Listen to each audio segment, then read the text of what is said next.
Welcome to the HCI family of podcasts. We're your source for personal, professional, and organizational growth and development. We share our own original research, explore industry trends, and interview executives and thought leaders from across the globe. Join us for practitioner-oriented content around all things leadership, HR, talent management, organizational development, and change management. Maximize your personal and organizational potential with the HCI family of podcasts.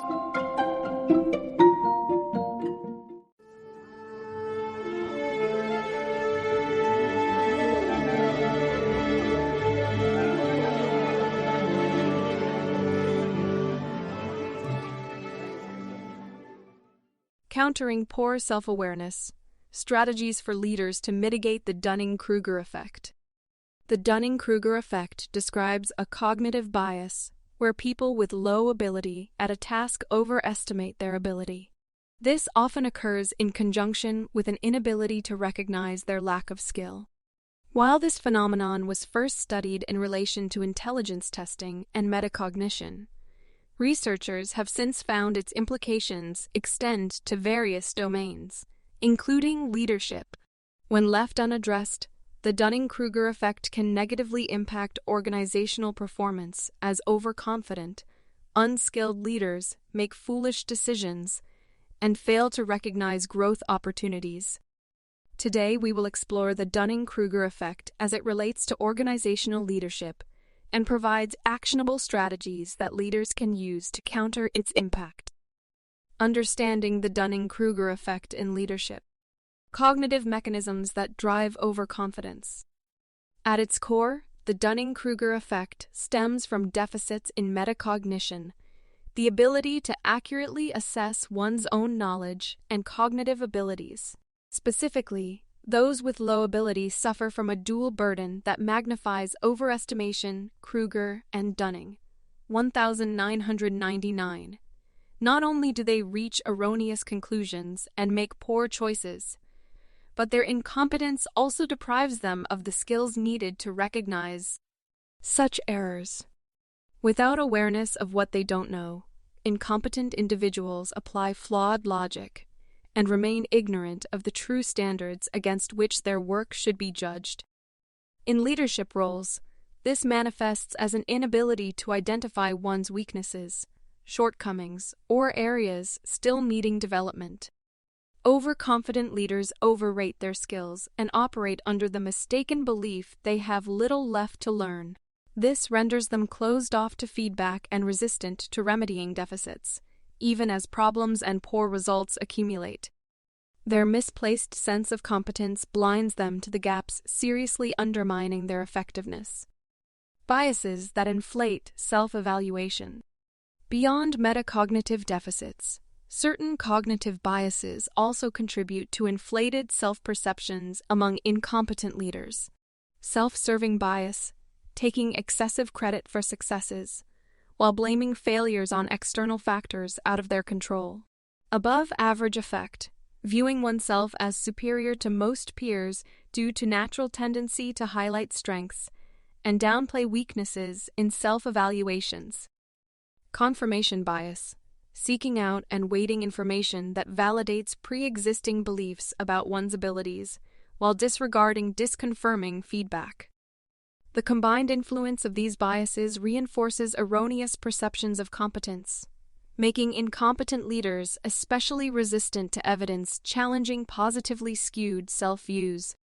To counter the Dunning-Kruger effect, such biases must be openly acknowledged, and their distorting effects mitigated through structured efforts to cultivate self-awareness. Developing self-awareness to counter overconfidence. Given the deeply entrenched cognitive factors that drive the Dunning-Kruger effect, developing an accurate sense of one's leadership abilities requires a multi-pronged strategy addressing both skills and biases. Obtaining accurate, objective feedback. Request regular formal evaluations from direct reports, peers, and senior leaders surveying effectiveness across key responsibilities. Institute 360-degree reviews gathering anonymous feedback to curb leniency bias in self-ratings. Conduct quantitative studies measuring outcomes associated with leadership, e.g., profit/loss, attrition rates, to gauge actual impact beyond perceptions. Reflexive practices for insight into blind spots. Maintain a leadership journal cataloging decisions/actions and their consequences to uncover patterns of success/failure over time. Write self-evaluations prior to receiving feedback to expose unrecognized limitations. Audit assumptions and reasoning behind choices to recognize flawed logic and erroneous beliefs about abilities. Development planning to address weak areas. Create specific, measurable goals in weak domains based on feedback and self-reflection. Commit to skill-building activities like training, coaching, or mentoring. Track progress regularly and adjust plans as needed until expertise develops. Sustained use of such measures helps leaders build a grounded, multidimensional view of their talents as well as shortcomings, requiring dedicated effort. This mitigates biases that inflate incompetent self-perceptions, while fostering the insight needed to properly evaluate and improve performance over time. Implementing countermeasures. Industry examples. Forward-thinking organizations have adopted practices to develop leadership self-awareness and counter the cognitive biases that undermine it. Some examples. Military. All officers undergo regular evaluations spanning technical/tactical skills and command/interpersonal aspects. Results inform promotion/assignment decisions as well as leadership development plans specific to ratings. Reflexive practices like after-action reviews scrutinize decisions/outcomes to accelerate learning from successes/mistakes. Technology. Google pioneered stack ranking mandate, where managers assess/distribute ratings for all direct reports across performance dimensions. Facebook uses 360 reviews and self/manager goal-setting meetings to minimize bias and surface developmental needs. Both leverage data insights into productivity, attrition, etc., to objectively measure impact of people's strategies, including those of senior leaders. Healthcare. The Cleveland Clinic conducts multi-source assessments and requires senior administrators to periodically rotate clinical roles to retain perspective and expertise. At Kaiser Permanente, leaders partner with coaches to design customized development plans addressing weaknesses uncovered in feedback processes. By explicitly addressing blind spots and building self-awareness through structured input and reflection, these organizations help competent leaders strengthen performance, while mitigating overconfidence among those still developing mastery. This fosters a shared commitment to continuous growth integral to high performance. Conclusion.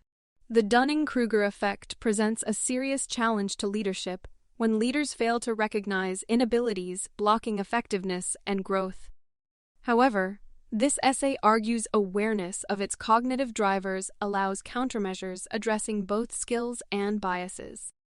With sustained efforts like multi-rater feedback, reflective practice, and development planning, leaders can overcome tendencies towards overconfidence and gain the grounded self-understanding needed to evaluate and strengthen performance over time.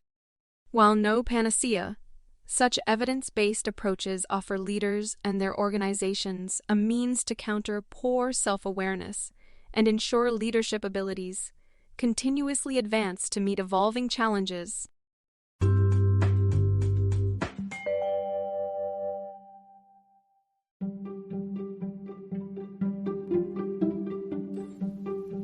Thanks for joining us for this episode of the podcast. We hope you stay healthy and safe, and please join us again soon.